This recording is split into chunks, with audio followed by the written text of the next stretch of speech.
Good day, mates. Welcome back to Unpopular Aussie Opinions, the spot where we sling the straight shooting takes on our sunburnt country sporting scene that leave the fair weather fans fumbling for their thermos. I'm your host, the one with the chin out and the opinions unchained, and today we are chewing the fat on a blockbuster that's got the footy forums frothing like a flat white on the boil. Christian Petracca, that red and blue rocket who's been the Demons' dynamite for a decade, has bolted north to join the Gold Coast Suns. Yeah, you read it right. The Norm Smith medallist, the bloke who hoisted the cup in 2021, is swapping the MCG's Raw for the Metricon surfside sizzle. But hold on to your Akubras, because we are not stopping there. This bombshell drops as Rugby, that other oval obsession, staggers under a financial flogging that's leaving players battered and bruised, with injuries piling up like unpaid bills. My unpopular opinion on the whole shemozzle? It's proof positive that footy's future is brighter than a barbie at Bondi, but only if we learn from rugby's rough ride before we end up in the same leaky boat. Buckle up, because we are dissecting this trade, the tears in Melbourne, the cheers on the glitter strip, and why rugby's woes are the cautionary tale our game needs to hear loud and clear. Let's kick off with the Petracca saga, because fair dinkum, it's the trade of the decade that's got even the most jaded punter perking up. Just days ago, on a balmy October arvo that smelled like salt and second chances, Track put pen to paper on his future, or at least, he's made it crystal clear where he wants it to be. After huddling with the Suns brass, including that wily old fox Damien Hardwick, Petracca nominated Gold Coast as his destination of desire.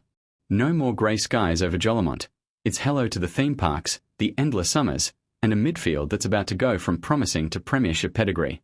Reports from the coalface, Tom Morris and his AFL grapevine, reckon the deal's cooking, with the Suns dangling pick 7, 13, and maybe a future first like a shiny lure on a deep-sea line. Melbourne's list boss Tim Lamb's playing hardball, demanding the earth and then some, but let's face it, Petracca's worth his weight in Guernseys. At 29, with 212 games under his belt and a highlight reel that could fill a footy museum, he's not just a player, he's a statement. The Demons, reeling from a season that went pear-shaped faster than a boomerang in a cyclone, are left staring at a gaping hole where their heart used to beat. But why now? Why the Suns? Whispers from the wings say it's a cocktail of burnout and beach appeal. Petracca's been the glue holding a fracturing D's side together, through the premiership highs, the injury hells, and the off-field dramas that'd make a soap opera blush. Remember last year's injury curse? Blokes dropping like dominoes, and Track soldiering on with a shoulder that'd make a stevedore wince. Now, with Clayton Oliver sniffing around other clubs and the vibe in the rooms turning toxic as a taipan bite, he's chasing a fresh start. Gold Coast. It's the land of milk and honey for a family man like him, top-shelf schools, no state income tax sucking your super dry, and a coach in Hardwick who knows how to build winners from the ground up. The Suns' young guns, Rowell, Anderson, that Humphrey lad, are primed for a Petracca polish, turning their semi-final heartbreak against the Lions into a finals fortress. My take. Bloody brilliant for the game. The Suns have been the AFL's perennial bridesmaids, luring talent north like a siren song but never quite sealing the deal. This could be the splash that soaks the doubters, proving non-Victorian clubs aren't just token transplants but genuine contenders. Of course, not everyone's raising a stubby to this news. Melbourne's faithful are howling like dingoes at dawn. Social media's a war zone of broken hearts and conspiracy theories. Traitor, cry the diehards who've tattooed his number on their biceps. The club's cursed without him, wail the optimists clinging to 2021's ghost. And fair enough, Petracca's been their talisman, the Italian stallion from the West who turned wooden spoons into silverware. But here's my first unpopular swing. Good riddance to the D's if they can't keep their stars without the handcuffs. Loyalty's a two-way street, and after years of mismanagement, dodgy drafts, coaching carousel spins, and a culture that's cozier than a koala's pouch for the wrong reasons, Petracca's earned his exit ramp. The AFL's trade period is the great equalizer, mates, and if Melbourne wants to whine about losing their best, maybe they should have invested in the welfare that keeps blokes happy on the park and off it. Remember when the Dockers let Nat Fyfe slip through their fingers? Nah, this is evolution, not betrayal. The Suns swooping in? It's the north-south shift that's been brewing since the comp went national, and Petracca's the poster boy for players voting with their feet, or in his case, their flat-out foot skills.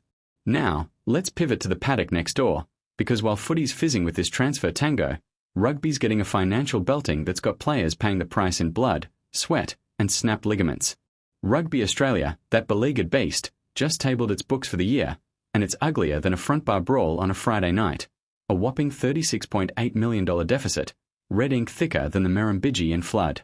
CEO Phil Wars spruiking a turnaround tale, Lions tour loot on the horizon, World Cups in 27 and 29 to bankroll the bounce back, but let's not kid ourselves. The Wallabies World Cup whimper in 23, Super Rugby stutters, and the Rebels' rebel demise have left the coffers echoing. Operating costs ballooned to $156 million, what with propping up the Waratahs, Brumbies, and the dearly departed Melbourne mob. Player payments? Sky high, but for what?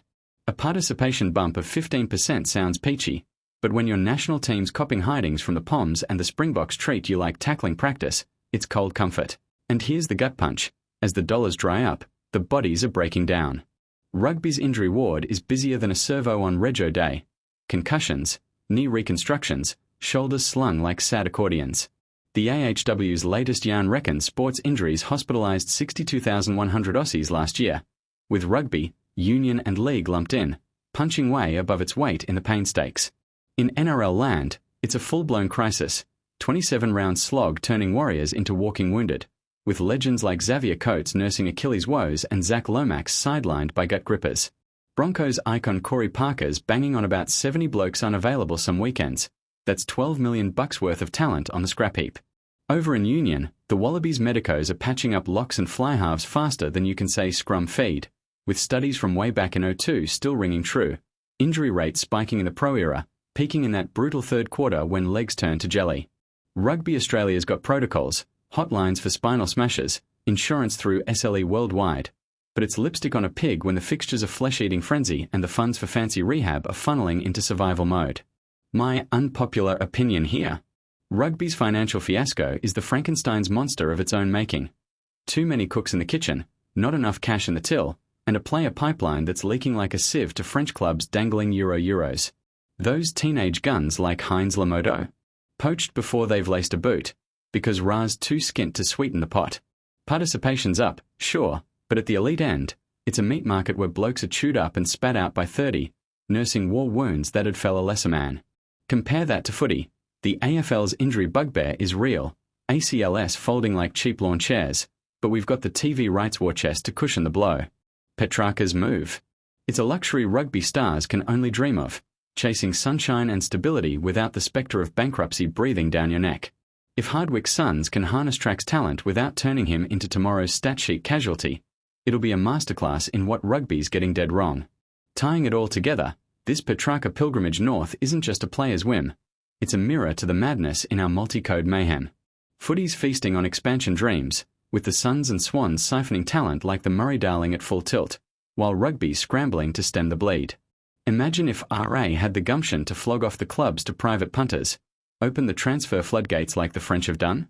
Nah, they're wedded to the welfare state model, propping up provincials at the expense of the pros. Injuries? Both codes are culprits, but footy's got the medicos and the mandates to mitigate.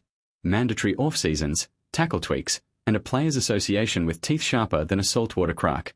Rugby. It's still the barroom brawler, romanticising the rough stuff while the bills mount and the breakdowns, literal and fiscal, bury them.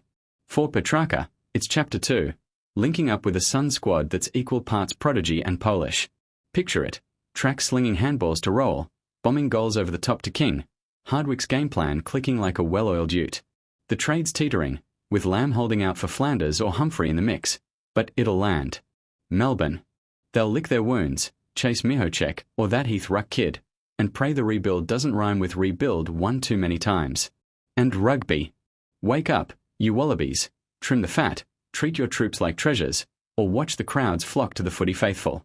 In the end, mates, this is Aussie sport at its unvarnished best. Bold moves, broken bodies, and bucks on the line. Petracca to the Suns? A win for Wanderlust and the wide brown land. Rugby's hurt? A harsh lesson in ledger love and looking after your own. My final unpopular jab: if footy doesn't heed the rugby requiem, prioritise the player over the profit, the health over the hype, we'll be the ones bleeding bucks and blokes before you know it. What's your spin on Track's trek or rugby's rut? Fire away in the comments. Like if you're sunsbound, subscribe for more unpopular Aussie opinions, and we'll yarn next about why the draft's a dog's breakfast for the underdogs. Until then, play hard, stay safe, and remember, in this game of ours, it's the bold who bag the glory. Cheers, legends.